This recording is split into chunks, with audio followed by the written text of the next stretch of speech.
I feel like if I move wrong, this whole thing is gonna fall on me. Hey y'all, welcome back to another video. And in today's Vlogmas day 23, which means tomorrow is the last Vlogmas. I'm still pretty sick right now. I have had a fever of 101 all day. I do not feel good, but I still wanted to do this video, and so please don't mind how I look, don't mind how I sound, just focus on the books because that's all that matters. Anyway, so in today's Vlogmas, I have decided to do a 2023 book recap. So I have read 14 books this year. And I figured I would show them to y'all in not in order of when I read them, but ranking order. So we have the one I ranked I guess the worst to the best, my least favorite to my favorite. So we're gonna start, and I don't think the first two won't be a surprise to any of y'all that have watched some of my book videos, especially my book reviews. I don't think y'all would be shocked by this. I don't think anyone would be really shocked about this ranking whatsoever. So let's just get it started. So for number 14, it is Paper Towns by John Green. I love John Green, but I just really did not like this book at all. I thought it was gonna be, I had really high expectations for this, but it wasn't for me. And it's okay. Sometimes books just aren't for some people, so, and that book is just not for me. Next is After We Fell by Anna Todd. This book, I love this series. This series will have a very special place in my heart for the rest of my life. But, 834 pages is a little too much for a romance book, in my opinion. I feel like this book would have been so much better if she would have literally just cut it in half and wrote two separate books than just putting it all in one book. So, yeah. Next is The Seven Husbands of Evelyn Hugo. Now, this book was really good, don't get me wrong. It was captivating.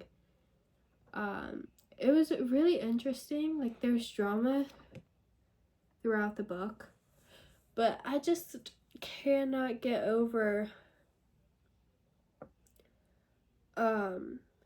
this one particular fight the main couple had, and it ended in a really messy breakup. And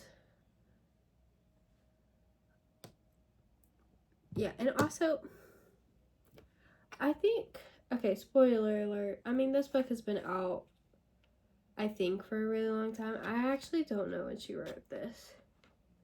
2017. So that's a couple years old. So I'd say skip through this part if you haven't read this book yet, but if you don't care about spoilers like I do, I don't care. She's a lesbian, or she's bi or whatever. I don't know. I don't know. Even though, what's her name? What is her name? Celia. Celia is her name. Even though Celia was long dead, and Harry, I don't think it was like really right of Evelyn to out both of them. Even though she like kind of also was dead before the book came out, because that was the plan all along. But like, even so, like, you don't know if like they really wanted to come out while they were alive. So like, why would you kind of out them when they're dead? You know? I don't know. It's just, I felt like that wasn't really right. And then also I didn't really like the abortion in it. I don't know, I'm a Christian, and it's just like, I thought like that whole pregnancy was just not, I thought like it was just like kind of, I don't know, but that's just, I really did like this book. I really did. I have a love-hate relationship with this book. Anyway, I think everybody knows I have a love-hate relationship with that book. After We Collided by Anna Todd, it's next. Again, I mean, I loved this book. I mean, it was good. Definitely not my favorite, though. It's just Hardin. I can't. He really pissed me off in this book. I had to put this book down several times. I mean, Hardin just pisses me off anyway. Like, in every single book, he pisses me off. Like, no one cares you had a hard time in your childhood. Man up and don't abuse your girlfriend, maybe. But I already halfway through this series, and I need to finish it, but like, really, Hardin? I don't know. And Tessa too. Like, Tessa, really? Like, you have that low self-respect for yourself that you're gonna stay with it. Ugh. Whatever. See, this is what happens when you're born into a Christian household. You're just like,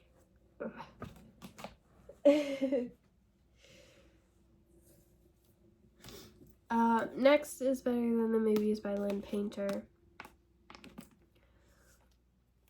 I love this book, but I don't know, I thought Liz was kind of a little, at some points. Oh my gosh, especially like near the end when she like first kind of realizes her feelings for Wes, and she like goes to the spot, and it's just really awkward, and yeah, it's so awkward, and you're just like kind of sitting there, and you're just like, so what do we do now? Like, I mean, it is a really cute read, but like, I felt the pain when I read that scene. Next is After by Anna Todd. This is the first one in the series, and I did actually really like this one. Yeah, I thought it was good. But like, I don't know, Tessa cheating on her boyfriend is just like iffy for me, because I don't really condone cheating, but I mean, who does? But I did like this book, and I also did kind of like how Hardin didn't, like, I don't know, Hardin's just Hardin. I don't like Hardin, but I love the books, because when you don't have any drama in your life, books like After give you the drama. Anyway, next is Love on the Brain by Allie Hazelwood. I love this book. I loved Ward, is it? Levi Ward. And I just love him. He is such like a baby doll. Now, what's her name? B? I like her. Oh my gosh, what is it? Oh, I told this, it has like this cover in it, and I just saw like the black like here, and I was just like, is my book like growing mold? But I did really like this book, actually. I thought B was a little teeny tiny, a little bit too liberal in some aspects, but like other than that, I really enjoyed this book.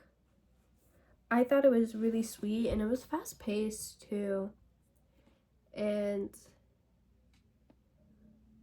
yeah, I really did like this book. It was a pretty good book. I didn't really understand a lot of the references, but then again, I'm not a NASA scientist. But it's pretty good if you want a good read. Next is The Upside of Falling by Alex Light. I loved this book. It's a really cute and sweet book. It's a very fast pace. It's like just your typical teenage fake dating rom-com. It's a really sweet and cute, and I really love the cover. I know a lot of people say they don't like people on the covers like this, but I actually really love it. Like, I love covers like this. Like, look how cute this cover is. And then, like, hold on. Where is it? Bring my baby back. This one, like, I love this cover. Like, look how chic this cover is. Like, this cover art, it's giving Marilyn Monroe. It's just giving. She's slaying. I mean, look, whoever this model is needs, like, I don't know. She needs like a full career, because what, I mean, look at it. She's so pretty, and I don't even see the rest of her face. She's gorgeous. She needs to play Evelyn Hugo whenever, if this book turns into some sort of movie. But back to The Upside of Falling. It is really sweet. It's really fast paced. It's really short. It's 279 pages. And it's cute. And I can relate a lot to what's her name? Becca. I mean, my parents aren't divorced, but I am kind of like a 17-year-old girl that's never had a boyfriend who reads maybe a little bit too much, but she's great. And then Brett is just like, he's great too. Next is Take Me Home Tonight by Morgan Madison. I really do love this book.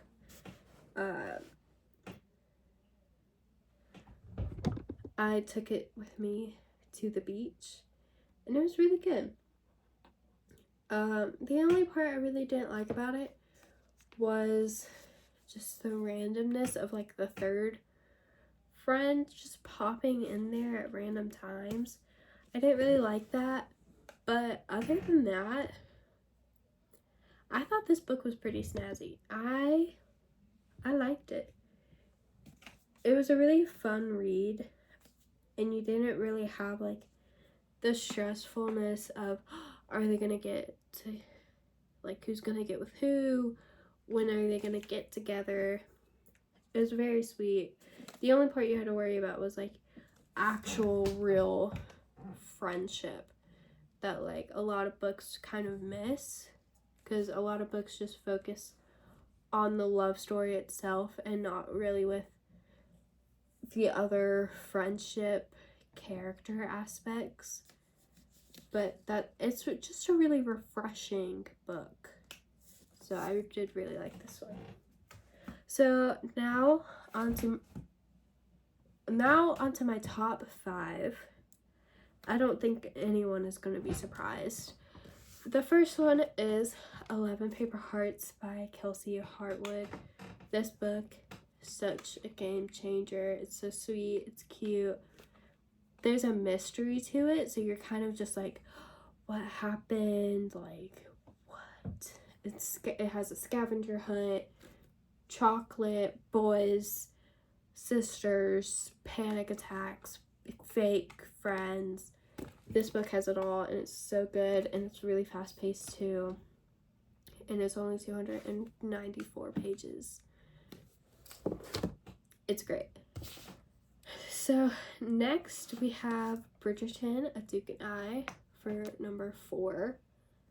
This book, I love it, love it, love it. I don't know. I love it.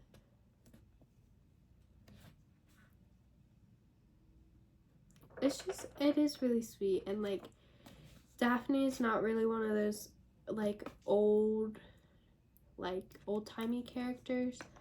Like, this book is based in the 1800s, and Daphne is not one of those girls that's just like, oh, Prim, like, oh, choose me, or like whatever.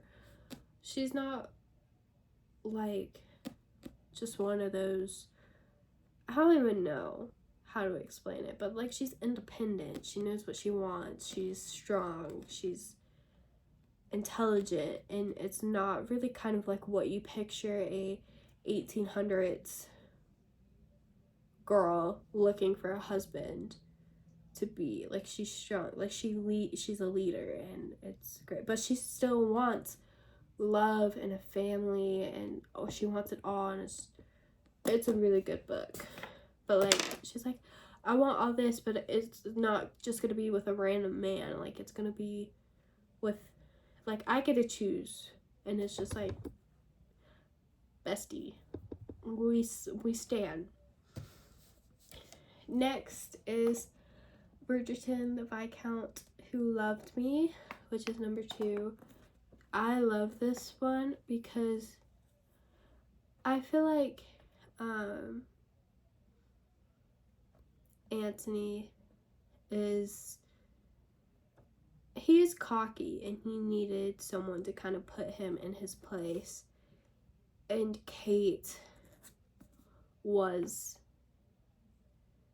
that person. I mean, she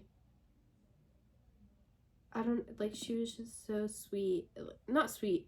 She was, I don't know.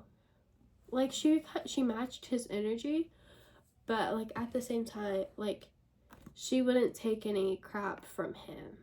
Like, if he said something to her, she was gonna say something right back. And it was just really, I don't know, it was really good. Like, I think Julia Quinn is really good at writing these females who are very strong in a society where that's not really like how females should be. And the next one, speaking of Julia Quinn, is Bridgerton, An Offer from a Gentleman. Honestly, like, not same thing, but like Benedict, I feel like he was always used to getting like what he wanted in life, and when he wanted Sophie, and he just thought he could have her just because he said he wanted her, and she was like, no, I have a reputation. You know what I'm trying to say. She's like, no, I have standards. Like, I'm not gonna be a mistress. Like, if I'm gonna do this, it's gonna be for real, and it's gonna be with my husband, and I'm not gonna have a child who's gonna be nothing like me. And she she's really like, she does not give up on that. Like, even though she loves him so much, and there's this huge part of her that wants to just become his mistress, she's like, I can't, because what if I do become pregnant? And I don't want it to be they say in the, like, a bastard like me, which nowadays I don't think that term is acceptable nowadays. I'm not too sure, but like back then, like, that's what they were called, and she was called that her entire life, and she like kind of realized, she's like, no, that hurts, like, I'm not gonna put that pain on my child. And we love that. And last, it's The Titanic Sisters by Patricia Finley for number 1.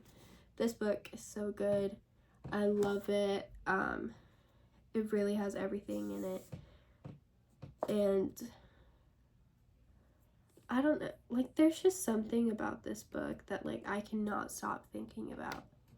Like, I'll be listening to music and I'll be like, oh, this would be such a perfect song for the soundtrack to this movie.